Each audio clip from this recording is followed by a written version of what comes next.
بسم اللہ الرحمن الرحیم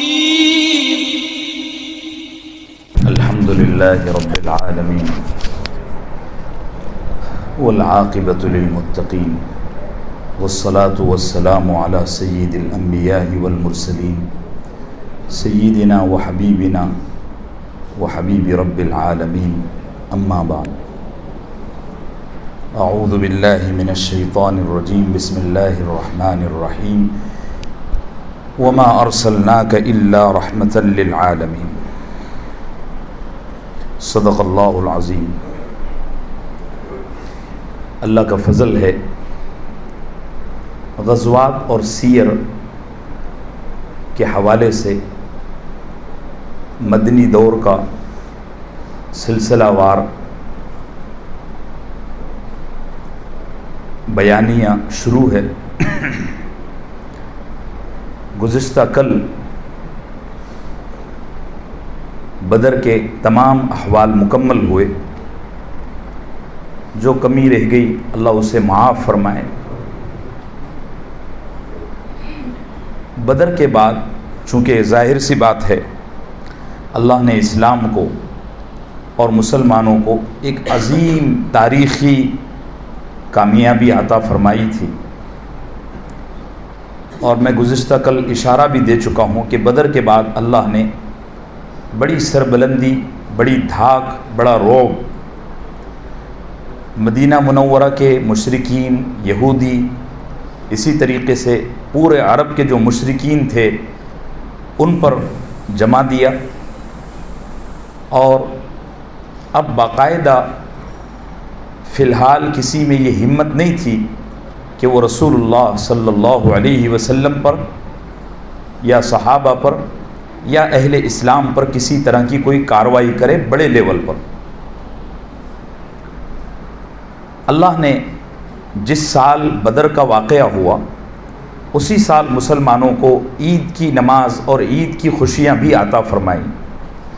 تو ایک تو بدر کی خوشی تھی، پھر عید کے احکامات نازل ہوئے، صدقہ فطر کے احکامات نازل ہوئے، بڑی فہرست ہے احکامات اور مسائل، ابھی موضوع بھی نہیں ہیں، تو بہت ساری چیزوں کی تفصیلات اللہ نے قرآن کے ذریعے نازل فرمائی۔ دروس قرآن میں انشاءاللہ اس کی تفصیل آئے گی۔ بدر کے واقعے کے بعد مدینے کے مشرکین، اسی طریقے سے مدینے کے یہودی، اور اسی طریقے سے مکے کے بچے کھچے سردار اور وہ لوگ جن کا بدر میں کوئی قتل ہوا تھا، وہ یہ جیسے ہمارے یہاں نہیں وہ کھولتی ہوئی ہانڈی ہوتی ہے، پھڑپھڑاتی ہے، ایسے ہی ان لوگوں کی حالت تھی۔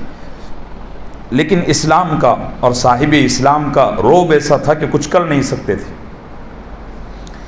لیکن یہ لوگ بھی خاموش بیٹھے نہیں تھے۔ اسی طریقے سے میں بار بار ایک چیز بھول رہا ہوں، آج یاد آ گئی تو عرض کر دیتا ہوں۔ مدینے کے اطراف میں چھوٹے چھوٹے دیہات تھے، اور ان کو دیہات بھی کہنا مناسب نہیں، تاریخ میں ان کا کوئی نام بھی نہیں ملتا، سیر کی کتابوں میں۔ وہ بدو تھے اور انتہائی جٹ، جن کا پڑھنے لکھنے سے، سمجھنے سمجھانے سے کوئی تعلق ہی نہیں، اس طرح کے وہ لوگ تھے۔ اور ان کا سارا گزر بسر، کھانا پینا، مدینے پر حملہ کر کے کسی کا گھر لوٹ لیا، کسی کا جیب کاٹ لیا، کسی کی یہاں کوئی چوری کر لی، یا ہمارے یہاں نہیں بامبے میں چلتا ہے بھائی لوگ بندوق دکھا کر پیسہ لوٹ لیے، اس طرح کے وہ لوگ تھے۔ آگے ان کا تفصیل سے تذکر آئے گا، میں ابھی یہاں صرف طبقے کا ذکر کر رہا ہوں۔ یہ لوگ ایسے تھے جن کا پورے مدینے کے اطراف پر گھیراؤ تھا، اور چونکہ اللہ کے نبی کے ہجرت فرمانے سے پہلے مدینہ منورہ میں جو مشرکین تھے، اوس اور خزرج، یہ دونوں آپس میں اتنا لڑتے تھے، میں بتا چکا ہوں کہ ایک ایک معاملے پر 40 سال لڑتے رہتے تھے۔ تو اتنا لڑنے کی وجہ سے یہ اندر سے انتہائی کھوکھلے تھے، جیسے شرابی کھوکھلا ہو جاتا ہے ایسے یہ کھوکھلے تھے۔ اسلام نے ان کو تقویت عطا فرمائی اور اتنی سربلندی اور اتنی تقویت اور اتنی مضبوطی ملی کہ سارا عرب دیکھتا کا دیکھتے رہ گیا۔ تو مدینے کے اطراف میں یہ جو لٹیرے، ڈاکو، چور، غاصب لوگ تھے، دادا گیری پر جن کا گزر بسر تھا، وہ لوگ بھی اللہ کے نبی کی اس فتح سے بڑے پریشان تھے۔ ایک بات یاد رکھیے، ان کو اسلام سے کوئی دشمنی نہیں تھی، کوئی لینا دینا، وہ صرف کانٹیکٹ کلر، اس طرح کے جو لوگ ہوتے، اس طرح کے وہ لوگ تھے۔ ان کو مسئلہ یہ ہو گیا تھا کہ مدینے میں ایک مضبوط حکومت قائم ہو چکی تھی اور باقاعدہ جگہ جگہ پولیس کا پہرا، پولیس چوکیاں، اور صحابہ جو ہے تو گشت کر رہے ہیں، ہتھیاروں سے لیس ہیں، پھر باقاعدہ ایک فتح ان کو مل گئی، پورا عرب ان کے کنٹرول میں آ گیا۔ تو یہ لوگ یہ سوچ بیٹھے تھے کہ اب شاید ہماری دال گلنے والی نہیں ہے، تو اس لیے ان کو اللہ کے نبی سے اور صحابہ سے عداوت ہو گئی۔ باقی ان کو اسلام سے کوئی مسئلہ نہیں، ٹھیک ہے آپ اپنا مذہب کرتے رہیے، لیکن ان کو تکلیف یہ ہو گئی تھی کہ ان کے پیٹ پر آن پڑی، تو یہ بھی مخالفت پر اتر گئے۔ آگے ان کا تفصیل سے تذکرہ آئے گا۔ اب آپ دیکھیے،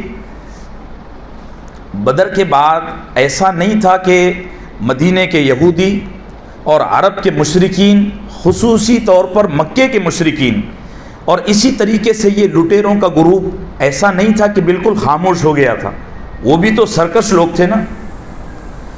اپنے طور پر یہ جو ہو سکتا تھا اس لیول پر یہ چھپ کر، کھل کر کاروائیاں کر رہے تھے۔ جس نے جو حربہ استعمال کرنا چاہا وہ کیا، لیکن اللہ نے اپنے حبیب کو صلی اللہ علیہ وسلم ایسا روب اور ایسی حکمت عملی عطا فرمائی تھی کہ جس کے نتیجے میں ان کی ہر کاروائی ناکام ہوئی۔ میں بڑی تفصیل تو بتا نہیں سکتا، لیکن مختصر طور پر قرآن نے سورہ آل عمران میں اور دیگر صورتوں میں بتایا ہے۔ میں 2-3 پوائنٹ آپ کو بتاتا ہوں کہ مدینہ منورہ کے جو یہودی تھے وہ کس طرح اللہ کے نبی صلی اللہ علیہ وسلم اور صحابہ پر شب خون مارتے تھے۔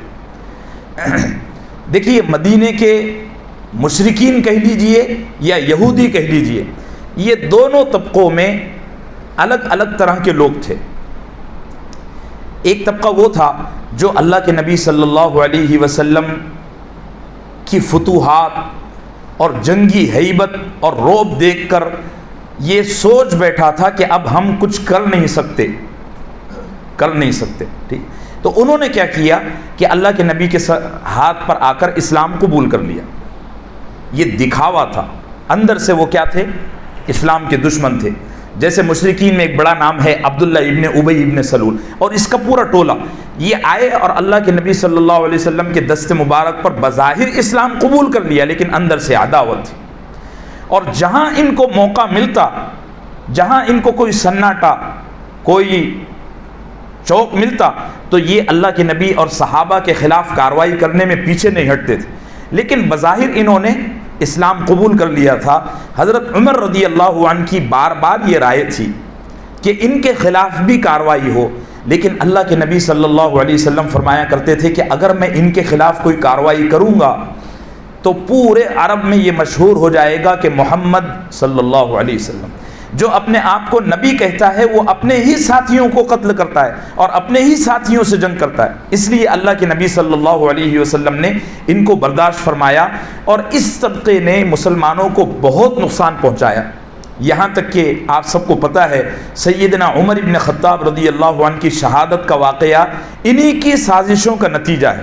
بہرحال ایک گروپ یہ تھا یہودیوں کا، ایک گروپ وہ تھا کہ انہوں نے اسلام کی اور مسلمانوں کی کھلے عام مخالفت کی۔ یہ گروہ یہودیوں کا تھا، کھلے عام۔ میں آپ کو بتا چکا ہوں پہلے کہ مدینہ منورہ میں یہودیوں کے 3 قبیلے آباد تھے، بنو نذیر، بنو قینقاع اور بنو قریظہ۔ یہ 3 قبیلے یہودیوں کے تھے۔ ان تینوں میں بنو قینقاع بہت شرارتی تھے، اور ان کے شرارتی ہونے کی وجہ بھی آپ کو بتا دوں۔ وجہ اس کی یہ تھی کہ ان کے پاس مدینے کا گولڈ مارکیٹ تھا، پورا جو گولڈ مارکیٹ ہوتا ہے نا، پورا ان کے ہاتھ میں تھا۔ اسی طریقے سے برتن کا پورا مارکیٹ ان کے ہاتھ میں تھا۔ اور اسی طریقے سے لوہار بازار یہ پورا کا پورا ان کے ہاتھ میں تھا. علماء نے لکھا ہے اور مورخین نے لکھا ہے کہ لوہار بازار ان کے ہاتھ میں تھا. اس کا انہوں نے فائدہ یہ اٹھایا کہ جو بچا کھچا لوہا ان کے پاس ہوتا تھا یہ اس کے ہتھیار بناتے تھے. اور اگلی بات، بنو قینقاع نے مدینے میں باقاعدہ اپنی ایک فوج بنائی ہوئی تھی 700 لوگوں کی. 700. اس لیے ان کو ہمارے یہاں اردو میں محاورہ چلتا ہے چربی چڑھ گئی تھی. ان کو بڑا گھمنڈ تھا. اب کتنا گھمنڈ تھا میں آپ کو ایک واقعہ سناتا ہوں. اللہ کے نبی صلی اللہ علیہ وسلم بدر سے واپس آئے تو آپ کو صحابہ نے بتایا کہ یا رسول اللہ، بنو قینقاع کھلے عام اعلان کر رہے ہیں کہ ہم محمد سے کیے ہوئے ایگریمنٹ کو تسلیم نہیں کرتے، ہم اس کا انکار کرتے ہیں. میں بتا چکا ہوں کہ ہجرت کے بعد اللہ کے نبی صلی اللہ علیہ وسلم نے مدینہ منورہ کا ایک کانسٹیٹیوشن بنایا تھا سیکولر، کہ بھئی یہاں سب مل کر رہیں گے، سب ایک دوسرے کا ساتھ دیں گے. میں پہلے بتا چکا ہوں. تو صحابہ نے آ کر بتایا کہ یا رسول اللہ، مدینے میں یہ قبیلہ اس کانسٹیٹیوشن کی اور اس دستور کی اور اس میثاق کی کھلے عام مخالفت کر رہا ہے. تو اللہ کے نبی صلی اللہ علیہ وسلم بدر سے واپسی پر آئے تو سیدھا بنو قینقاع کے بازار میں گئے جہاں ان کی دکانیں تھیں. آپ نے سارے یہودیوں کو جمع فرمایا اور کھڑے ہو کر تقریر فرمائی. آپ سمجھا رہے تھے، دین کی دعوت بھی دے رہے تھے اور سمجھا بھی رہے تھے کہ مل کے رہنے میں کیا کیا فائدے ہیں، کہ بھائی امن سے رہو گے تو یہ ہوگا یہ ہوگا یہ ہوگا. ساری بولتے بولتے اللہ کے نبی صلی اللہ علیہ وسلم نے ایک جملہ فرمایا کہ دیکھو کہیں ایسا نہ ہو کہ مجھے تمہارے ساتھ وہ کچھ کرنا پڑے جو میں ابھی قریش کے ساتھ کر کے آ رہا ہوں. یہ جملہ نکل گیا. آپ نے فرمایا بالکل کھل کر. تو بنو قینقاع تو ساری تقریر سن رہے تھے، لیکن جب یہ جملہ آپ نے فرمایا نا تو ایک آدمی کھڑے ہوا بیچ سے اور کہنے لگا، ہاں محمد، اب تمہارے زبان سے اصل بات آئی نا. تم کیا سمجھتے ہو کہ تم نے کچھ اناڑیوں کو شکست دے دی ہے تو اس کے نتیجے میں تم ہم کو بھی ویسے ہی روندو گے؟ ایسا کبھی نہیں ہو سکتا. جس دن تمہارا ہم سے آمنا سامنا ہوگا اس دن یاد رکھ لینا، تم بھی یاد رکھو گے کہ تمہارا آج کس سے پالا پڑ گیا. بالکل یہی الفاظ. اللہ کے نبی صلی اللہ علیہ وسلم نے سوچا کہ ابھی ایک جنگ سے آ رہے ہیں واپس، ایک بڑا معرکہ حل کر کے آ رہے ہیں اور ابھی ان سے بھڑ جانا مناسب نہیں ہے. آپ نے اور آپ کے صحابہ نے صبر کا گھونٹ پیا اور آپ وہاں سے خاموشی سے نکل گئے. لیکن اتنی بات کلیئر ہو گئی کہ بنو قینقاع مدینہ منورہ کا سب سے پہلا وہ یہودی قبیلہ ہے جس نے اللہ کے نبی کی مخالفت کی کھل کر. یہ پہلا قبیلہ. بعض یہودی ایسے تھے جو خاموش رہتے. بعض لوگوں کی خاموشی بڑی بھیانک، وہ بولنے والوں سے زیادہ بڑے مجرم ہوتے ہیں. تو وہ خاموش رہتے، کوئی بولتے نہیں، لیکن وہ لوگوں کو استعمال کرتے تھے. بات سمجھے، ذرا غور سے سنیے. ایک واقعہ دیتا ہوں، 2-3 منٹ کا ہے. مدینے میں ایک یہودی بڈھا تھا، شماش ابن قیس. مورخین نے لکھا ہے کہ اللہ کے نبی جب ہجرت فرما کر وہاں گئے تھے نا تو یہ اتنا بوڑھا ہو چکا تھا کہ اس کی ٹانگیں تقریباً قبر میں لٹکی ہوئی تھی. تو اس کو اللہ کے نبی سے اور صحابہ سے بہت بغض تھا، اور بدر کے بعد یہ بغض ایک دم ہانڈی کی طرح ابلنے لگا. تو اس نے بہت سوچا کہ کیا کیا جائے.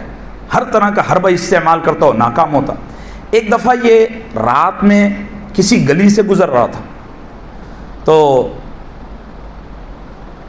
وہاں کچھ انصار بیٹھ کر بات چیت کر رہے تھے. چونکہ ادھر تو خوشی کا ماحول تھا نا، بڑا مال بھی ہاتھ لگا اور اللہ نے بڑی فتح بھی دی، عزت بھی دی، پورے عرب میں چرچے ہونے لگے اور قریب تھا کہ اب عرب کی حکمرانی بھی ہاتھ میں آتی. تو یہ ادھر سے گزرا تو اس نے دیکھا کہ یہ جو بیٹھے ہوئے ہیں ان میں کچھ انصار ہیں، ان میں کچھ اوس کے لوگ ہیں اور کچھ خزرج کے لوگ ہیں. تو یہ بڑا جل بھن گیا کہ یہ وہ لوگ ہیں جو صدیوں سے آپس میں لڑ رہے تھے، مر رہے تھے، اور ان کے لڑنے کی وجہ سے ہماری روزی روٹی چلتی تھی. میں بتا چکا ہوں کہ یہ دونوں قبیلے آپس میں لڑتے تھے تو پیسہ ادھار بھی یہودیوں سے لیتے تھے اور ہتھیار بھی یہودیوں سے خریدتے تھے. تو دونوں طرف سے ان کا فائدہ ہوتا تھا. اب انہوں نے لڑنا بند کر دیا تو نتیجہ یہ ہوا کہ ان کا بزنس ٹھپ ہو گیا. بہرحال انصار کے وہ صحابہ اوس اور خزرج کے بیٹھ کے بڑی خوش گپیاں مار رہے تھے اور فخریہ طور پر کہہ رہے تھے کہ اللہ نے ہم سے بدر میں یہ کام لیا، یہ کام لیا، اور اللہ نے یہ معجزہ دکھایا، فرشتوں کی زیارت کرائی، اس طرح باتیں ہو رہی تھی. یہ بڈھا وہاں سے گزرا تو تھوڑا آگے گیا، کہنے لگا اگر یہی سب ہوتا رہا تو ایک دن آئے گا کہ ہم مدینے میں بھوکے مر جائیں گے، چونکہ ان کے اتحاد کی وجہ سے ہمارا کاروبار پورا ٹھپ ہو گیا. سوچنے لگا کہ کیا کیا جائے، رات کا موقع ہے، کوئی تو مناسب چال چلی جائے. اتفاق سے اس کو ایک یہودی نوجوان آتا ہوا ملا. وہ نوجوان بہت بڑا اشعار کا حافظ تھا، اس کو اشعار یاد تھے، بہت سارے شعر، پوٹری. تو اس یہودی بڈھے نے اس کو بلایا اور کہنے لگا بیٹا تم کو کچھ وہ اشعار یاد ہیں جو یہ مشرکین محمد کے یہاں آنے سے پہلے لڑتے وقت پڑھا کرتے تھے؟ ہوتا ہے نا جیسے آج کل جنگوں میں اور لڑائیوں میں ایک نعرہ ہوتا ہے ہر فرقے کا، ہر طبقے کا، ایسا اس زمانے میں جنگ کے دوران اشعار پڑھتے تھے. تو مدینے میں جب یہ دو قبیلے لڑتے تھے تو وہ اشعار پڑھتے تھے. یہ بڈھے نے اس سے بولا بیٹا تم کو بہت سارے اشعار یاد ہیں، کوئی ایسا شعر، کوئی ایسا قصیدہ یاد ہے جو یہ لوگ آپس میں لڑتے وقت پڑھا کرتے تھے؟ اس نوجوان نے کہا بہت سارے یاد ہیں. تو اس نے کہا شاباش، ایک کام کرو، کچھ بھی مت کرو، یہ جو بیٹھے ہوئے ہیں نا ان کے بیچ میں جاؤ اور ان اشعار کو پڑھنا شروع کر دو. اب وہ بھی یہودی بچہ تھا، نوجوان تھا. وہ گیا اور وہ جو انصاری صحابہ بیٹھے ہوئے تھے اوس اور خزرج کے، حالانکہ اسلام نے ان کو شیر و شکر کر دیا تھا، ٹھیک ہے، لیکن یہ ان کو لڑانے کے چکر میں تھا. وہ نوجوان گیا، جا کر بیٹھا اور اس نے شعر پڑھنا شروع کرا. تو اب وہ ایک چنگاری میں جیسے سو کے بھوسے میں چنگاری کام کرتی ہے تو ویسے وہ اشعار پڑھتے جا رہا ہے اور ان دونوں قبیلوں کو طیش آ رہا ہے. طیش آتے آتے آتے اتنا آیا کہ انصاری صحابہ میں جو دو قبیلے تھے اوس اور خزرج وہ آپس میں بحث کرنے لگے. ایک کہنے لگا میں نے بھی تم کو بتایا تھا، دوسرا کہا وہی جو ہوتا ہے. پھر یہ اتنے غصے میں آ گئے اور اتنے جلال میں آئے کہ انہوں نے سب بھول گئے اور کہنے لگے چلو ابھی اگر مقابلے میں دم ہے تو. وہ بڑا دور سے سب دیکھ رہا تھا کہ ہاں اب آگ لگی. چنانچہ مدینہ منورہ کا ایک میدان تھا جہاں مدینے کے لوگ جنگ لڑتے وقت آیا کرتے تھے، وہ ان کے لیے میدان جنگ تھا.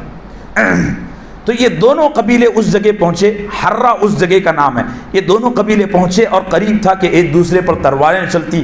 اللہ کے نبی صلی اللہ علیہ وسلم کو کسی نے بات پہنچا دی کہ انصار مدینہ اس طرح سے آپس میں پرانی باتوں کو لے کر لڑ رہے ہیں. اللہ کے نبی صلی اللہ علیہ وسلم جہاں تھے وہاں سے اٹھے اور جا کر فرمایا میرے ہوتے ہوئے اور اللہ کے دلوں کو ملا دینے کے بعد یہ حرکتیں ہو رہی ہے، کیسے شرم کی بات ہے، اور اللہ نے تم کو ایسی عزت عطا کی ہے اس کے بعد یہ تم سب کر رہے، اور یہ تو سب جاہلیت کے کام ہیں. اللہ کے نبی نے جو انداز تھا اس میں ساری تقریر فرمائی. وہ سارے صحابہ نے اپنی تلواریں چھوڑی اور رونے لگے اور پھر جو ہے تو آپس میں گلے ملے. یہ اتحاد ہو گیا. اس کے بعد پھر شاید کوئی ایک آدھ واقعہ ہوا ہو، لیکن میں یہ عرض کرنا چاہتا ہوں کہ یہود مدینہ اس طرح کی مسلمانوں کو لڑانے کی آپس میں کئی دفعہ سازشیں کرتے. یہ تو ہوا مدینے کے یہودیوں کا حال. اب آئیے مکے کے مشرکین کا حال عرض کروں. مکے کے مشرکین جو ہے تو بدر کی شکست سے بڑے پریشان تھے، بہت پریشان.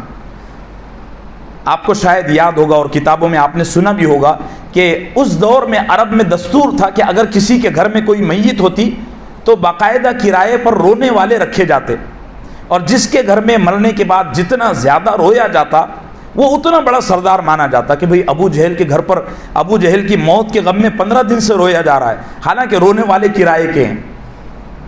یہ دستور تھا. لیکن بدر کی شکست نے ان کو اتنا شرمندہ کیا کہ انہوں نے اس رسم کو بھی ادا نہیں کیا، بڑے شرمندہ تھے. تو ایک دن دوپہر کا وقت تھا. صفوان ابن امیہ، اس کا بھائی امیہ ابن خلف بدر میں قتل ہوا تھا. نہیں، اس کا والد اور اس کا بھائی علی، وہ دونوں قتل ہو گئے تھے. تو یہ حتیم میں بیٹھا ہوا تھا. اس کے پاس ایک شخص آیا جس کا نام ہے عمیر ابن وہب. عمیر ابن وہب، اور آ کر حتیم میں اس کے بازو بیٹھ گیا. عمیر ذرا بڑے بد اخلاق آدمی تھے، بعد میں اللہ نے ان کو ہدایت دی. یہ اتنے بد اخلاق تھے کہ ان کے مسلمان ہونے سے پہلے ان کو مکے کا شیطان کہا جاتا تھا، بعد میں اللہ نے ہدایت دی. تو وہ بیٹھے تو صفوان کہنے لگا جتنے بڑے بڑے سردار تھے سارے مارے گئے اور اب تو مکہ ویران ہو گیا، زندگی کا کوئی مزہ ہی نہیں رہا، وہی اداس۔ تو یہ عمیر کہنے لگا ارے بھائی تم تو بدر آئے نہیں تھے، میں نے تو ان سرداروں کے مرنے سے بھی زیادہ بدتر صورتحال دیکھی ہے۔ جب ان کو محمد اور ان کے ساتھیوں نے گھسیٹ کر کنویں میں ڈالا ہے، وہ اتنا برا منظر تھا کہ کاش وہ مرتے نہ، لیکن یہ نہ ہوتا، ہمارے اتنے بڑے بڑے سرداروں کے ساتھ مرنے کے بعد یہ سلوک ہوا اور ان کو اس طرح سے رسوا کیا گیا۔ وہ ساری داستان سنا رہا تھا۔ تو صفوان کہنے لگا کوئی ایک آدمی ایسا نہیں ہے پورے مکے میں جو جا کر اس فتنے کی جڑ کو ختم کرے۔ فتنے کی جڑ سے وہ مراد نعوذ باللہ اللہ کے نبی کو لے رہا تھا صلی اللہ علیہ وسلم۔ تو عمیر کہنے لگا میں تیار ہوں، لیکن مسئلہ یہ ہے کہ مجھ پر قرضہ بہت ہے، اور قرضہ ہونے کے ساتھ ساتھ میں اتنا غریب ہوں کہ اگر میں اس کارروائی میں مر گیا تو میرے بعد میرے بیوی بچوں کے وہ آندھے ہو جائیں گے۔ تو صفوان پیسے والا آدمی تھا، اس نے کہا اگر تو یہ کام کرتا ہے تو میں تیرا سارا قرض ادا کر دوں گا، اور اگر تو اس راستے میں مارا گیا تو میرے بچے، میری بیوی جو کھائے گی وہی تیری بیوی اور تیرے بچے کھائیں گے، میں ان کی پوری کفالت لوں گا۔ تو عمیر بڑا خوش ہوا کہ یہ تو بڑا اچھا۔ عمیر کا ایک بیٹا مدینے میں قید بھی تھا، یہ بھی بات ذہن میں رکھیے۔ عمیر نے کیا کیا کہ اپنے گھر گیا اور بڑی تلوار لیا اور اس کو 2-3 دن تک زہر میں بجھایا۔ وہ تلوار کو وسان کرنا اس کو کہتے ہیں، اس نے زہر آلود کیا۔ وہ تلوار کا اثر یہ ہوتا ہے کہ اگر وہ کسی خاص جگہ لگ گئی نا تو اس کا زخم زہر گھولتا ہے پورے بدن میں، سانپ کے ڈسے ہوئے کی طرح وہ ہو جاتا ہے۔ اس نے اس کو خوب گرم کیا، اس کو زہر میں بجھایا اور پھر مکے کی طرف، مدینے کی طرف روانہ ہوا۔ مسجد نبوی کے پاس آیا اور اپنی اونٹنی کو باندھا۔ جب بیٹھا رہا تھا نا اونٹنی کو تو حضرت سیدنا عمر ابن خطاب سب کہو رضی اللہ عنہ نے دیکھ لیا۔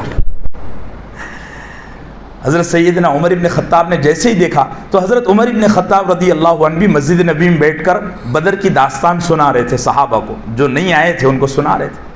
تو حضرت سیدنا عمر ابن خطاب نے دیکھا تو دیکھتے سے ہی فرمایا یہ کتا، اور یہاں پکی بات ہے یہ کچھ برا کرنے آیا ہے، اس کا ارادہ اچھا نہیں ہے، حضرت عمر ابن خطاب نے فرمایا۔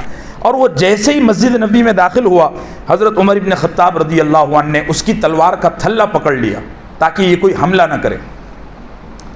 پھر اس کو وہاں روکا اور اللہ کے نبی کی خدمت میں آئے اور فرمایا کہ یا رسول اللہ، مکے کا وہ شیطان ہے نا عمیر، وہ کسی برے ارادے سے آیا ہے اور اس کے کندھے پر زہر میں بجھی ہوئی تلوار۔ اللہ کے نبی نے فرمایا آنے دو، لیکن حضرت عمر ابن خطاب نے احتیاط کے طور پر چند انصار صحابہ کو ساتھ میں لیا اور اس کے کندھے پر جو تلوار لٹکی ہوئی تھی اس کا تھلا ایسے پکڑا اور لے کر گئے۔ حضرت عمر کو یہ کرتے ہوئے دیکھ کر اللہ کے نبی نے فرمایا ارے چھوڑو، ایسا بھی کیا ڈرنا ہے، آنے دو آئے۔ تو عمیر سامنے بیٹھا، اللہ کے نبی نے فرمایا بتائیے عمیر کیسے آنا ہوا؟ تو عمیر کہنے لگا محمد تم تو جانتے ہو میرا بیٹا تمہاری قید میں ہے اور میں ایک غریب آدمی ہوں، اگر تمہاری طرف سے میرے بیٹے کو یوں ہی چھوڑ دیا جائے تو یہ مجھ پر بڑا احسان ہوگا۔ اللہ کے نبی نے فرمایا سچ سچ بتاؤ کیوں آئے ہو؟ عمیر کہنے لگا محمد اس کے سوا کوئی بات نہیں ہے، اسی لیے آیا ہوں تاکہ تم سے اپنے بیٹے کو چھڑا کر لے جاؤں۔ اللہ کے نبی نے فرمایا حتیم میں جو بات ہوئی تھی اس کا کیا بنا؟ صلی اللہ علیہ وسلم۔ حتیم میں صفوان سے جو باتیں ہوئیں اس کا کیا بنا؟ تو عمیر ذرا چونکا۔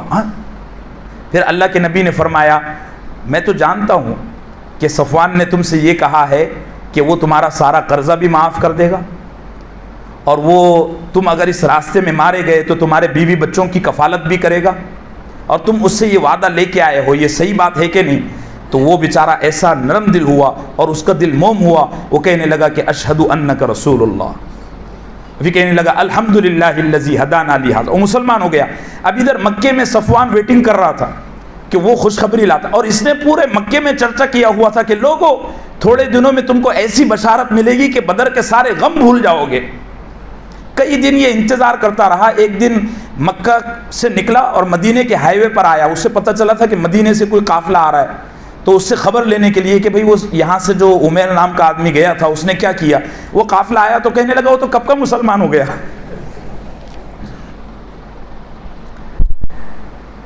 یہ تھی مشرکین کی حرکتیں۔ اس کے سوا اور بھی کئی واقعات ہیں، میں نے آپ کی دلچسپی کے لیے اور ایمان میں اضافے کے لیے ایک واقعہ بتا دیا۔ جنگ بدر سے واپسی کے 7 دن کے بعد اللہ کے نبی صلی اللہ علیہ وسلم کو صحابہ نے خبر دی کہ یا رسول اللہ، مدینے کے سامنے ایک قبیلہ ہے بنو غطفان، اس قبیلے کی ایک شاخ ہے بنو سلیم، وہ مدینے پر حملہ کرنے کا پلان بنا رہے ہیں۔ اللہ کے نبی صلی اللہ علیہ وسلم نے فرمایا پوری تفصیل لاؤ۔ تو صحابہ کی جو انٹیلیجنس ٹیم تھی نا، وہ وہاں گئے اور انہوں نے بڑا باریکی سے جائزہ لیا، تو سب پتہ چل گیا کہ یہ لوگ پکے میں حملہ کرنے والے ہیں۔ وہ سارے صحابہ آئے اور آ کر بتایا یا رسول اللہ، اگر کچھ کارروائی نہیں ہوئی تو گڑبڑ ہو سکتی ہے اور ہماری جانیں بھی جا سکتی ہے۔ اللہ کے نبی صلی اللہ علیہ وسلم نے تقریباً 200 صحابہ کو اپنے ساتھ لیا، حالانکہ تازہ بدر کا معاملہ ہوا تھا اور ابھی آئے تھے۔ 200 صحابہ کو اپنے ساتھ لیا اور لے کر کے جو ہے تو بنو غطفان کا جو قبیلہ جہاں آباد تھا، مقام قدر اس کو کہا جاتا ہے، آج بھی وہ شہر ہے، اس پر حملہ فرمایا۔ حملہ کرنے کا مقصد کوئی جنگی کارروائی نہیں تھی، صرف یہ تھا کہ ان کا جو ہتھیار اور اسلحہ اور جو ان کے وہاں افراد جمع ہیں ان کو تتر بتر کر دیا جائے اور ان کے ہتھیاروں کو جو ہے تو ضبط فرما لیا جائے۔ چنانچہ اللہ کے نبی وہاں گئے اور ان کی 500 اونٹنیاں جس پر بیٹھ کر وہ مدینے پر حملہ کرنے کی سازش کر رہے تھے اس کو ضبط فرما لیا، کئی ہتھیار بھی آئے۔ اس کے بعد اللہ کے نبی صلی اللہ علیہ وسلم کو اللہ نے عید کی ساری تفصیلات وحی کے ذریعے بتائی، اور یہی وہ رمضان ہے جس میں اللہ کے نبی صلی اللہ علیہ وسلم نے عید منائی۔ یہ پہلا رمضان تھا اور یہ پہلی عید تھی جو صحابہ نے اور اللہ کے نبی نے بطور خوشی کے جو ہے تو منائی۔ علماء نے الگ الگ باتیں لکھی ہیں، بڑی تفصیلات ہیں۔ اسی سال صدقہ فطر اور زکوٰۃ کے بہت سارے احکامات بھی نازل ہوئے، آگے انشاءاللہ بہت ساری تفصیلات رہیں گی۔ دعا کیجئے کہ اللہ وقت میں برکت ڈال دے۔ میں تو سوچ رہا تھا کہ اس سال شاید مدنی دور مکمل ہو جائے گا، اور اسی تیاری سے رمضان کے شروع میں یہاں بیٹھا تھا، لیکن دیکھیے وقت اتنی رفتار کے ساتھ چلا گیا۔ گزشتہ ہفتے یا اس سے پہلے والے ہفتے میں حرم مکی کے امام شیخ سعود الشریم رمضان کے تیز رفتاری پر گزرنے سے بہت بلک کر حرم کے ممبر پر رو رہے تھے۔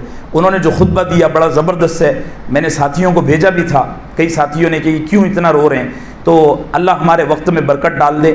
ایک گزارش میں آپ سے ضمن میں یہ کروں گا کہ اب ہمارے یہاں صرف 6-7 دن بچ گئے ہیں، ٹھیک ہے؟ کتنے بچے ہیں بھئی؟ آج 19واں روزہ ہے، 19واں روزہ ہے۔ تو اعتکاف میں تیاری فرمانے والے حضرات بھی جو ہے تو اپنے نام یہاں اندراج فرما لیں، اور اس کے ساتھ ساتھ جو ہے تو زیادہ سے زیادہ عبادات میں وقت لگائیں۔